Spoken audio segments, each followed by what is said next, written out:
Vamos retomar aqui, vamos continuar o assunto. A gente parou tratando no vídeo anterior, tratando sobre a regeneração. A conversão é a outra parte, é o outro lado. A regeneração, nós vimos, tem um aspecto, na verdade, se dá de modo secreto. Deus está trabalhando, o Espírito Santo está trabalhando na vida da pessoa e ela não se dá conta, a não ser que, quer dizer, de imediato ela não se dá conta, mas depois as mudanças começam a aparecer, a nova disposição, o princípio da nova vida que foi infundido nela.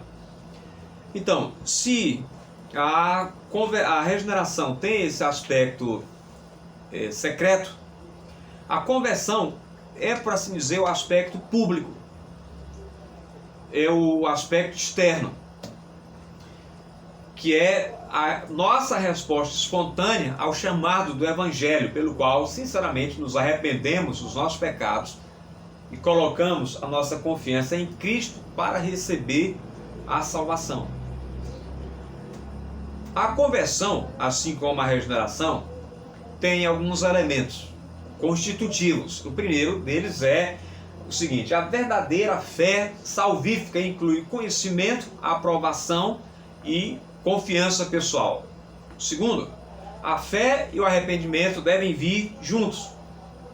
Tanto a fé como o terceiro, tanto a fé como o arrependimento continuam por toda a vida. Mais à frente, a gente trata sobre a justificação. E aqui, em vários outros livros, não só esse, aqui nesse livro, Huckman, assim como Sproul diz em alguns de seus livros, a doutrina da justificação é aquela pela qual a igreja permanece ou cai. Essa questão da salvação é central na teologia. Em relação à igreja católica romana, por exemplo, a doutrina de Deus é a mesma. Agora, um ponto em que há muita divergência entre os protestantes históricos, bíblicos e a igreja romana, assim como em relação à igreja oriental também, é a questão da salvação.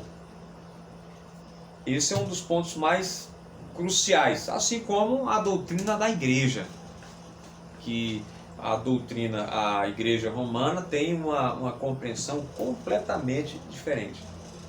Então, pessoal, a justificação,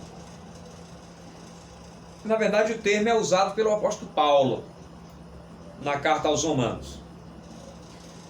E a justificação, se você já tiver lido o breve catecismo de Westminster, o que é a justificação? É a obra de Deus pela qual, em breves palavras, pela qual a obra de Cristo é aplicada ao pecador, de forma que, pela obra de Cristo, não pelos seus próprios méritos, ele é justificado. Ele, pela fé, se apropria do que Cristo fez na cruz do Calvário. Então, a justificação, que é o termo justificação vem do latim justificare, mas o termo original grego é o termo dikaiosine. Dikaios é o termo justo. Dike é o termo grego para justiça. Então, esse foi um dos pontos, uma das questões centrais da reforma protestante. Martinho Lutero lia a Bíblia, ao contrário da maioria na sua época. Martinho Lutero lia a Bíblia, ele era alguém, além de ser um gênio, era alguém que se devotou ao estudo das Escrituras, o que era uma novidade na época, a maioria não fazia isso. E ele leu aquele texto de Abacuque, que diz: o meu justo viverá por fé. Depois o apóstolo Paulo em Romanos diz isso também: o justo viverá pela fé. E aí E isso gerou uma série de questionamentos na cabeça de Lutero. Porque tudo que ele procurava, ele dizia, era um Deus que fosse misericordioso. E na justificação ele viu a misericórdia e a graça de Deus. Só que, se ao longo da história da igreja, houve alguns por exemplo, um teólogo chamado Santo Anselmo, tratou sobre esse assunto. Ele escreveu um livro, Porque Deus se fez homem. E ele mostra que uma vez que o homem quebrou o pacto das obras, Deus não podia entrar no novo pacto com o homem, uma vez que ele já tinha fracassado. Quando Deus entrou num pacto, numa aliança com Adão, Adão não tinha pecado. Embora ele fosse falível, ele não tinha pecado. Mas depois da queda, não. Adão e os seus descendentes foram corrompidos pelo pecado. Corrompidos radicalmente, termo que Sproul usa, não totalmente. A ideia é a mesma, mas ele acha que é mais preciso o termo corrupção radical. Então, o que houve foi que essa doutrina sempre foi afirmada ao longo da história da igreja. Ela está no coração mesmo do Evangelho, das boas novas. Faz parte. As boas novas consistem em que o pecador é salvo por aquilo que Cristo fez na cruz. Se fosse pelas nossas obras, isso não seria boa nova, não seria boa notícia.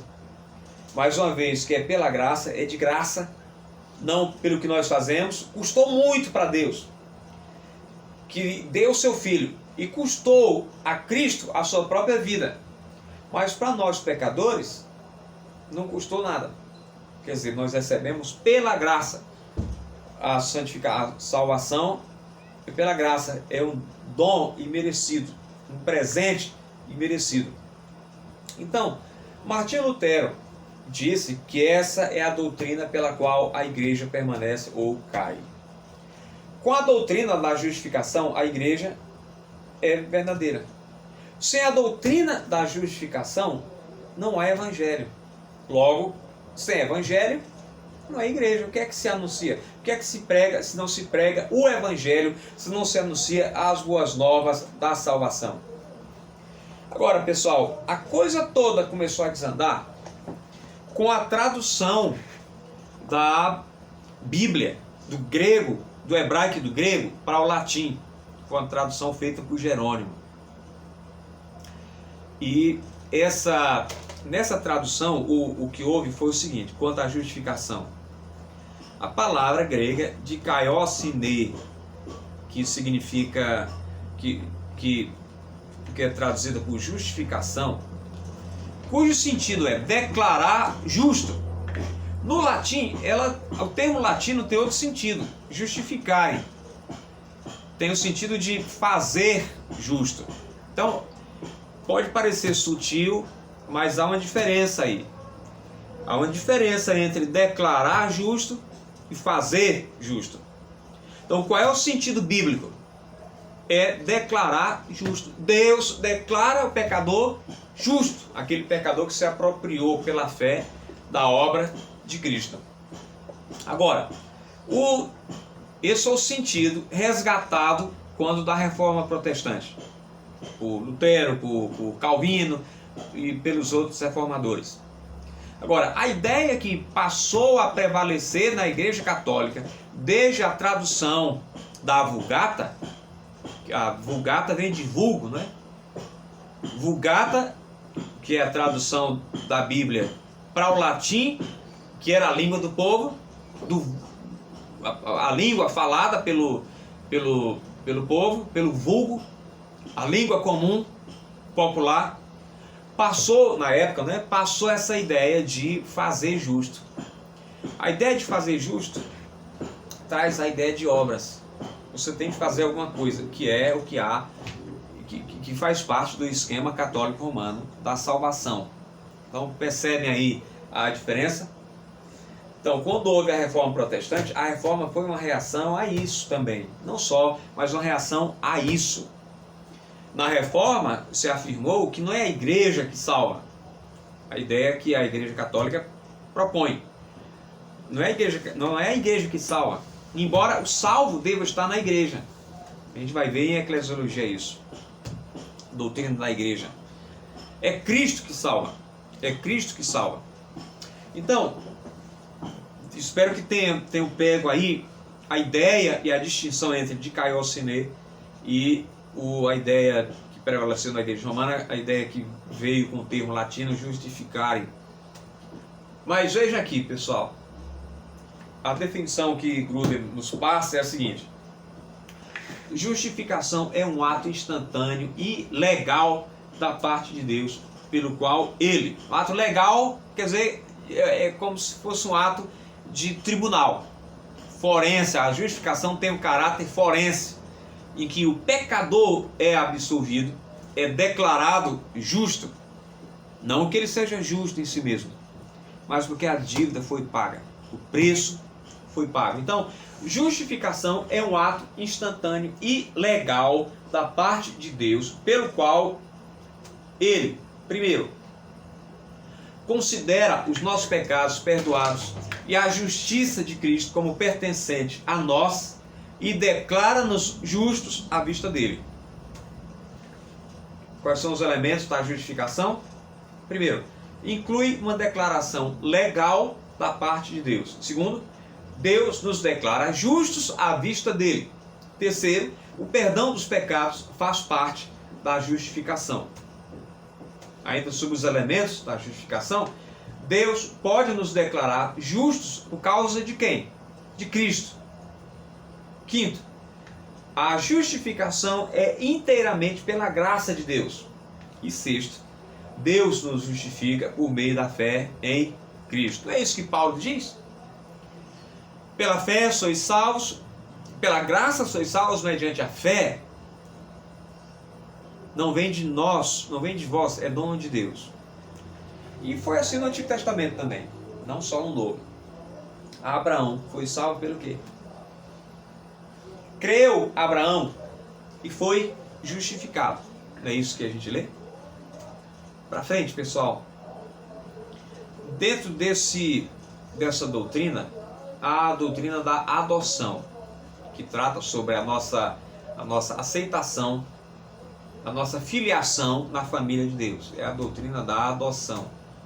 A adoção é um ato de Deus pelo qual, é um ato de Deus por meio do qual ele nos faz membros de sua família.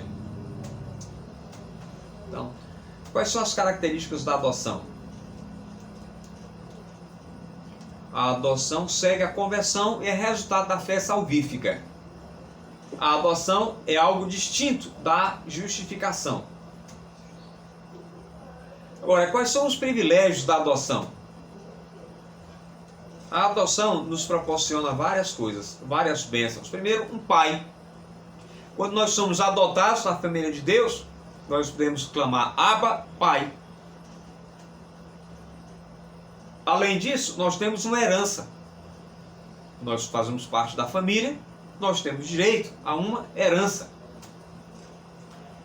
Temos um guia, alguém que vai nos encaminhar, nos dizer o caminho. Privilégio da adoção. Ainda a adoção nos proporciona uma família. A adoção nos dá uma esperança.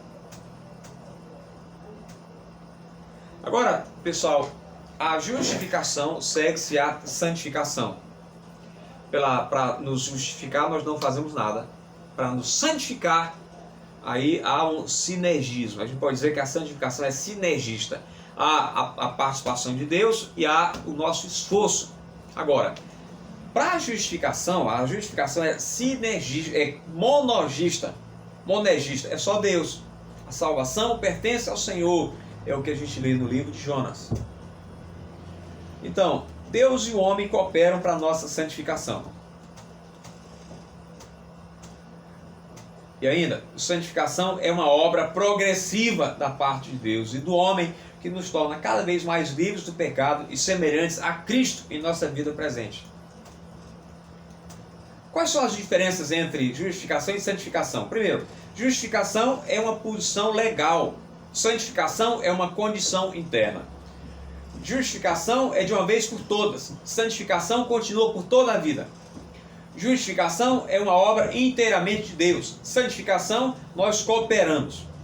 Justificação é perfeita nessa vida. Santificação não é perfeita nessa vida. Ela continua até o final.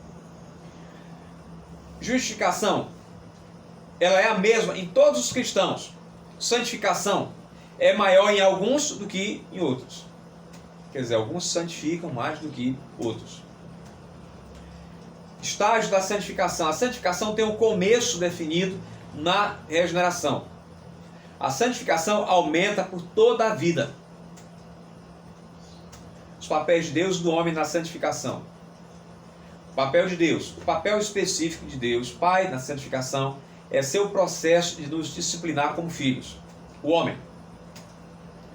O papel passivo é o papel que nós exercemos, é um papel passivo, pelo qual nós dependemos de Deus, dependemos de que Deus nos santifique.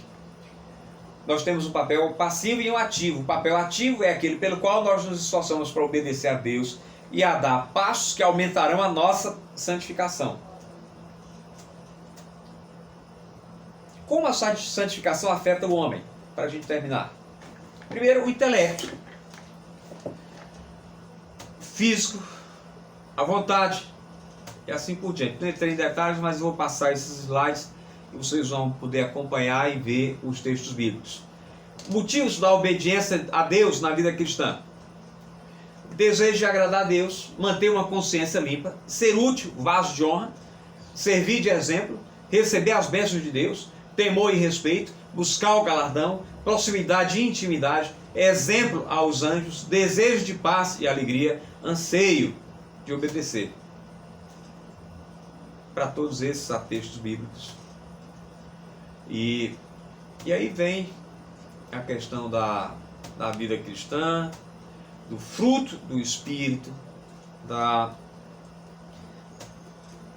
do testemunho cristão e assim por diante. Então, pessoal, acho que falei o suficiente aqui. E como a gente vai, eu espero que a gente retome as aulas presenciais antes de terminar o semestre letivo, e aí a gente vai, enfim, ver como é que a gente faz. A gente vai tentar revisar tudo, vai interagir, perguntas e dúvidas que vocês talvez tenham, e por enquanto a gente vai se virando aqui por meio dos vídeos.